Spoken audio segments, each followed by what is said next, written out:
आज के टाइम में अनीमिया सबसे ज्यादा लोगों को इफेक्ट करता है। अनीमिया का मतलब है हमारे ब्लड में आरबीसीज की कमी होना या उनमें प्रेजेंट हीमोग्लोबिन का लेवल नॉर्मल से कम होना।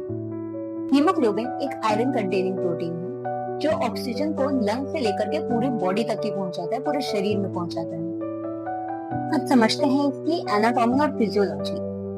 ब्लड के तीन मेन कंपोनेंट्स आरबीसीज, डब्ल्यूबीसीज और प्लेटलेट्स। आरबीसीज बोन मैरो में बनते हैं। इस प्रोसेस को हम हेमाटोपोइसिस कहते हैं। आरबीसीज के अंदर होता है हीमोग्लोबिन। हीमोग्लोबिन ऑक्सीजन बाइंड करने का काम करता है। जब यही हीमोग्लोबिन नॉर्मल वैल्यू से कम होता है तो ऑक्सीजन की कमी होने लगती है टिश्यूज में और ऑर्गन तक की प्रॉपर ऑक्सीजन नहीं पहुंच पाती। इसी को कहते हैं अनीमिया। पैथोफिजियोलॉजी। जब आरबीसी की प्रोडक्शन कम हो जाए या टाइम से पहले डिस्ट्रॉय होने लगे या फिर एक्सेसिव ब्लड लॉस होने लगे, इन तीनों ही सिचुएशंस में ऑक्सीजन की कैरिंग कैपेसिटी कम होने लगती है। इससे टिश्यूज में हाइपोक्सिया यानी सेल्स में ऑक्सीजन की कमी होने लगती है।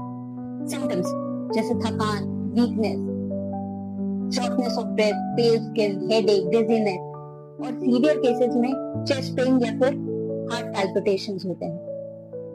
Now let us understand types of anaemia. First, iron deficiency anaemia. ये सबसे कॉमन टाइप है। इसमें आयरन की कमी की वजह से हीमोग्लोबिन प्रॉपर्ली नहीं बन पाता। Second, vitamin deficiency anaemia. इसमें विटामिन बी 12 या फॉलिक एसिड की कमी होने लगती है जिसकी वजह से आरबीसी अबनॉर्मल साइज के बनते हैं। Third, aplastic anaemia. जब बोन मैरो प्रॉपर आरबीसी बनाना बंद कर देता है, इसे एप्लास्टिक अनीमिया कहते हैं। Fourth, haemolytic anaemia. जब आरबीसी का डिस्ट्रक्शन इंक्रीज हो जाता है और वो नॉर्मल से ज्यादा जल्दी टूटने लगते हैं, इसे हीमोलिटिक अनीमिया कहते हैं। Fifth, sickle cell anaemia. ये एक जेनेटिक डिसऑर्डर है जिसमें आरबीसी की शेप सिकल सेल जैसी हो जाती है जिससे वो वेसल्स में ब्लॉकेजेस क्रिएट करने लगता है। Six, thalassaemia.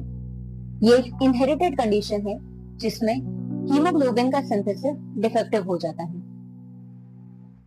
अनीमिया में हर टाइप का कॉज अलग है लेकिन इसका एंड रिजल्ट सेम ही है, ऑक्सीजन की कमी बॉडी टिश्यूज में। अगर आपको थकान, वीकनेस या डिजीनेस कॉन्टिन्यूसली फील हो रही है, सबसे पहले अपना ब्लड टेस्ट करवाएं और अपने डॉक्टर को दिखाएं। अर्ली डिटेक्शन और प्रॉपर ट्रीटमेंट से अनीमिया को कंट्रोल किया जा सकता है।